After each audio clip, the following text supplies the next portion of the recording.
महाकुंभ का आयोजन, जिसके लिए हमारा प्रयागराज जाना जाता है, उसी भव्यता और दिव्यता के साथ यहां पर आयोजित हो रहा है। आदरणीय प्रधानमंत्री जी ने जो विजन दिया है महाकुंभ के लिए,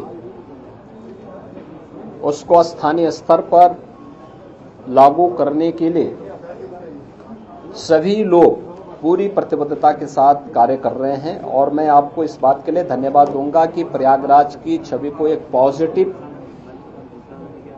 तरीके से महाकुंभ के बहाने आप लोगों ने प्रस्तुत करने का कार्य किया और उसको लगातार आगे बढ़ा रहे हैं।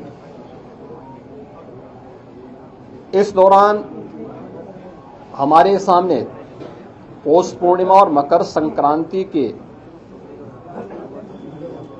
जो मुख्य स्नान थे वे संपन्न हो चुके हैं और आगामी जो स्नान है, जिसमें मौनी अमावस्या का स्नान 29 जनवरी को और बसंत पंचमी का 3 फरवरी को, ये दो बड़े महास्नान हैं जो कुंभ की शोभा है, इस महाकुंभ की शोभा है।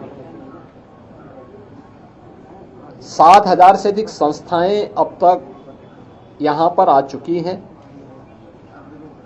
और मेरा मानना है, आज मैंने पूरे महाकुंभ एरिया का सर्वे किया है। प्रातःकाल से हम लोग देख रहे हैं यहां पर जो लोग आज संगम तट पर स्नान करने वाले श्रद्धालुओं की संख्या और यहां पे रहने वाले कल्पवासियों और अन्य संस्थाओं से जुड़ी हुई पूरी संख्या को अगर हम देखेंगे तो यह बढ़कर के लगभग 1 करोड़ से अधिक लोग आज के समय में यहां पर मौजूद हैं, यानी इतनी बड़ी संख्या। और उसके लिए पूरी तत्परता के साथ यहां पर सभी विभाग मिलकर के, केंद्र और राज्य सरकार के सभी विभाग मिलकर के पूरी प्रतिबद्धता के साथ लग करके उनकी सुविधा के लिए, उनकी सुरक्षा के लिए, भव्य दिव्य और डिजिटल कुंभ की परिकल्पना को साकार करने के लिए, उनकी आस्था को सम्मान देते हुए और आधुनिकता के साथ जोड़ने के लिए कार्य हो रहा है। आज इन्हीं सब मुद्दों पर बीच में यहां पर प्रदेश सरकार के वरिष्ठ अधिकारी, चीफ सेक्रेटरी, डीजीपी और अन्य अधिकारियों को भी हम लोगों ने भेजा था। आज एक बार हम लोगों ने फिर कितना कुछ और आगे बढ़े हैं। 29 और 3 फरवरी के महास्नान के आयोजन को ध्यान में रख करके पूरी व्यवस्था का हम लोगों ने अवलोकन किया है और मुझे पूरा विश्वास है कि भगवान प्रयागराज और मां गंगा की कृपा से हम लोग यहां पर इन दोनों स्नानों को भी सकुशल संपन्न करने में सफल होंगे।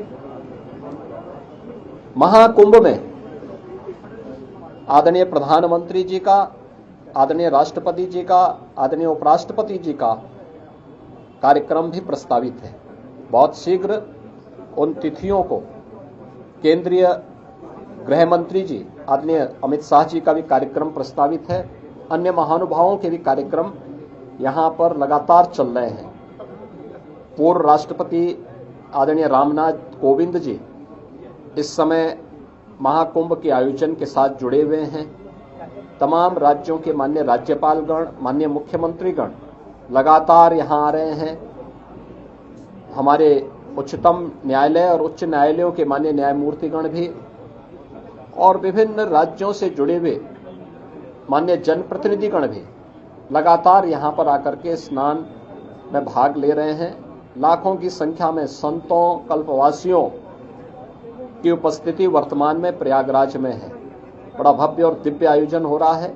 अनेक धार्मिक अनुष्ठान हो रहे हैं और प्रयागराज की महिमा जिन कार्यों के लिए जानी जा रही है, मां गंगा, मां यमुना और मां सरस्वती की इस त्रिवेणी में, वह सब कुछ आज यहां पर देखने को मिल रहा है। चाहे देशी हो या विदेशी, जो कोई भी संगम में स्नान कर रहा है अभिभूत होकर के जा रहा है। यानी मकर संक्रांति और पौष पूर्णिमा के दिन ये सौभाग्य हमें नहीं मिला कि हम लोग स्नान कर सकें, लेकिन क्योंकि हम लोगों ने अपने आप को ही प्रतिबंधित कर रखा था कि कोई भी यहां पर नहीं जाएगा, केवल सामान्य संतों और श्रद्धालुओं के लिए वो सुविधा थी। लेकिन जो भी आया उन्होंने आपके माध्यम से जो बातें कही, और खासतौर पर संतों और श्रद्धालुओं की उनकी आस्था को हम जान सकते थे।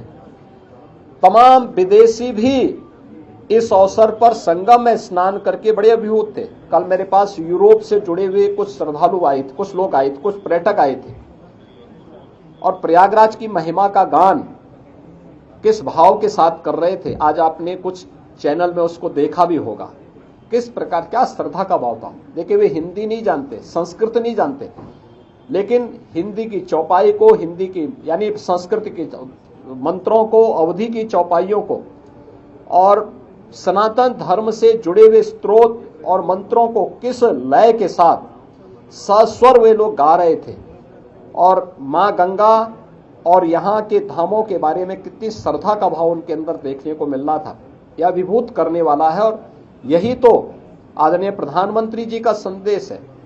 महाकुंभ का एक ही संदेश, एकता से ही अखंड रहेगा यह देश, और यही एकता और अखंडता का संदेश महाकुंभ का संदेश है। उसी संदेश के साथ, इस बड़े आयोजन के साथ हम सब जुड़ रहे हैं।